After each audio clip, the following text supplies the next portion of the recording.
You shouldn't have let him babysit your kids. You sure could let him sing at your Christmas party. You were just terrible. And Michael Jackson You just was had to turn unbelievably talented. something just wonderful and happy into dark and Well, that's why our next scandalous. guest is here. David Stokes is here from the Show Me Institute to get me back on track. Now, David, we've not spoken before, but I'm a big fan of your work. I listen to you all the time on McGraw's show. And I believe in and agree with the philosophy that you bring to the table, which is less government, and when they do something, they should do something efficiently so that private enterprise and people can do something correctly. Is that about right? Yeah, that is about right. And then you tell us about how the government screws everything up. And in particular, this abandoned house issue, which is a native Detroiter. The whole town is full of abandoned houses, but St. Louis has its own problem with this too. And, you know, the two cities are actually very similar in this. And St. Louis created a land bank about 4 decades ago, the Land Revitalization Authority, to deal with this. And Detroit is, in Michigan, they've started to do things like this over the past decade. And they sort of modeled it on St. Louis to a large degree.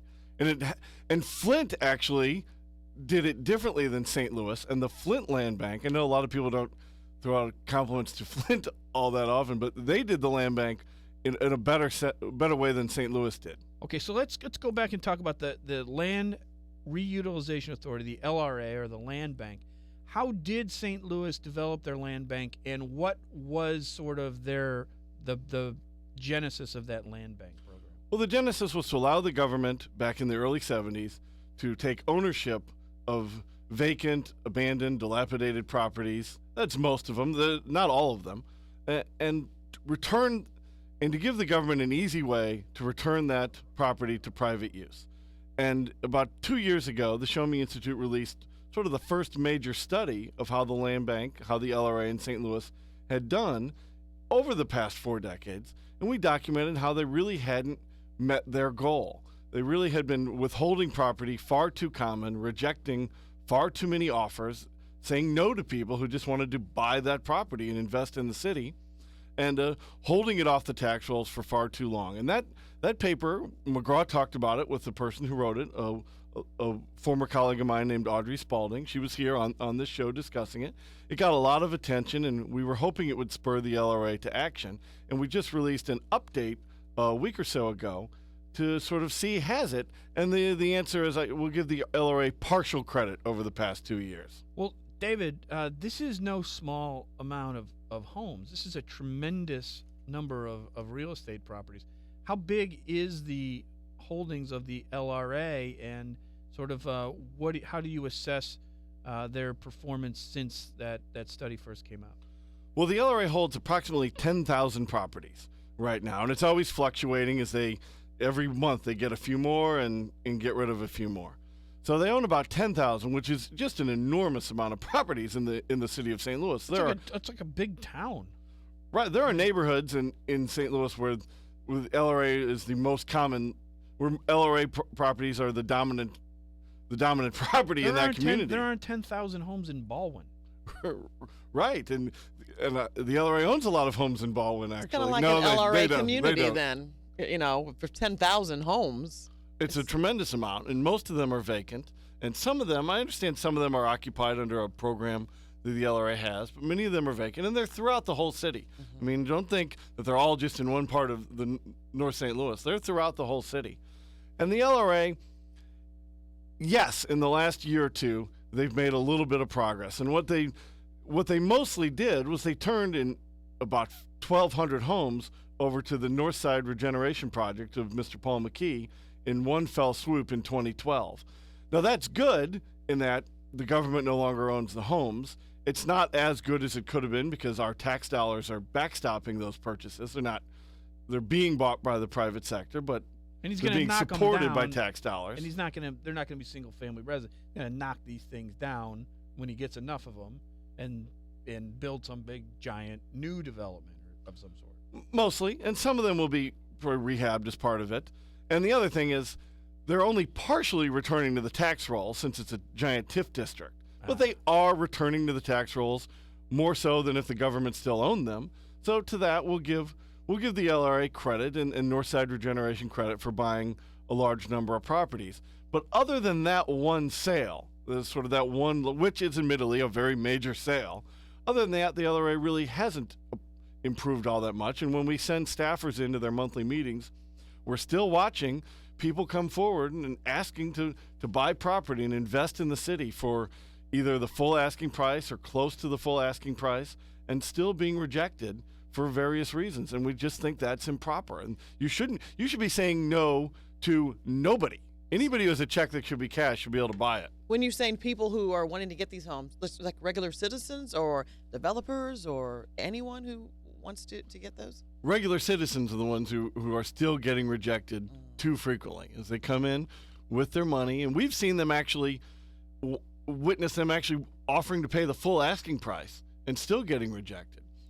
Sometimes that full asking price is too high, and people are coming in with maybe half of it or 2/3 of it, and they're getting rejected. And part of the reason is that the LRA needs some statutory changes, which they've never sought, to give them more flexibility in sales. They should be able to accept an offer for $1, frankly.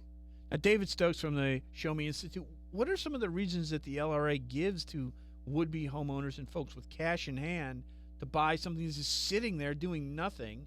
What are some of the reasons that they give to reject either the offer or the sort of negotiation on the transaction? Well, these issues are discussed in detail in the paper we just released, Promoting Private Land Ownership in St. Louis, a data update on the LRA by Haley Albers, a colleague of mine at Show Me Institute.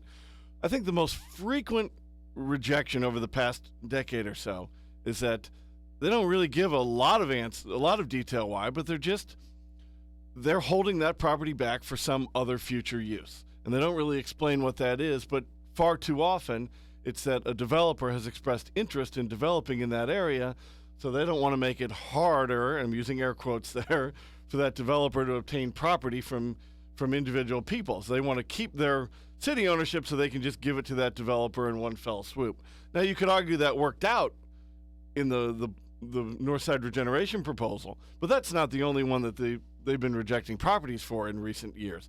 And it doesn't always work out. And sometimes these developments never happen. And every time that they reject a family that's trying to invest in the city, they're keeping that property off the tax rolls. They're keeping the city having the expense of maintaining the property. And it's just, they'd be far better off selling it for $100 or $200 or anything, putting it on the tax rolls, and most importantly, allowing people to invest in St. Louis. So many of my grandmother's old sort of phrases and all of her old wisdom here, beggars can't be choosers, something's better than nothing, bird in the hands were two in the book. The LRA is breaking every one of these. This is something where there really isn't a great market outside of the people that come to the LRA and say, look, we want to buy it. What are they waiting for? It doesn't make any sense. Well, it doesn't make any sense because every time that they reject an offer, I mean, the city still has to maintain it. It costs about $250 a year for the city to cut the grass and maintain a property. And they need, and we've been saying this for several years now, they need to go to the legislature and get a change to the law, which they could get. There's nobody, the rural Republicans who dominate Jefferson City, the suburban Republicans, they're not opposed to the city's LRA being able to sell for $1. I mean, they're not the ones stopping this. They'd be happy, I think, to get rid of the law, making it harder to sell for less than 2/3 of the asking price. And there's no special knowledge in their asking price. The price is what the market will demand. And so would the folks that live in these neighborhoods much rather have a stable family live there than have some government entity own it. And then it turns into what happens in Detroit or in Flint, where the neighborhood gets destroyed because there's so much abandoned property or so much vacant property that there's really no cohesive neighborhood anymore. Absolutely. And, they've also turned down requests from people who just want to buy an adjoining property. Maybe there's an abandoned, dilapidated property next to them. Well, they could buy that property, tear the house down, and just have a nicer yard for their kids. But again, that property goes back on the tax rolls when they do that. That yard becomes taxable, and the family now maintains it and not the government. So the LRA, as much as they've gotten a little better based on the numbers in recent years, and that's a good thing, although humorously enough, they're now countering more offers than they used to, which is instead of outright rejecting them, they'll say, no, we turned down your offer, but come back to us with a different number. But sometimes they're countering at the exact same listing price, meaning that's not really a counter. That's saying no. It's just a better statistical term for them if they're countering at the exact same level of demand that they were asking in the first place. A true counter involves give and take in a negotiation a little bit. Are they hoping people will just give up if enough time goes by to counter, and they take a while and hold up any type of negotiation, perhaps? I think be a tactic. I think they are hoping people give up, and that's what's strange about it. Is they're sort of working with developers or aldermen or whomever to keep property off the tax rolls for future major development.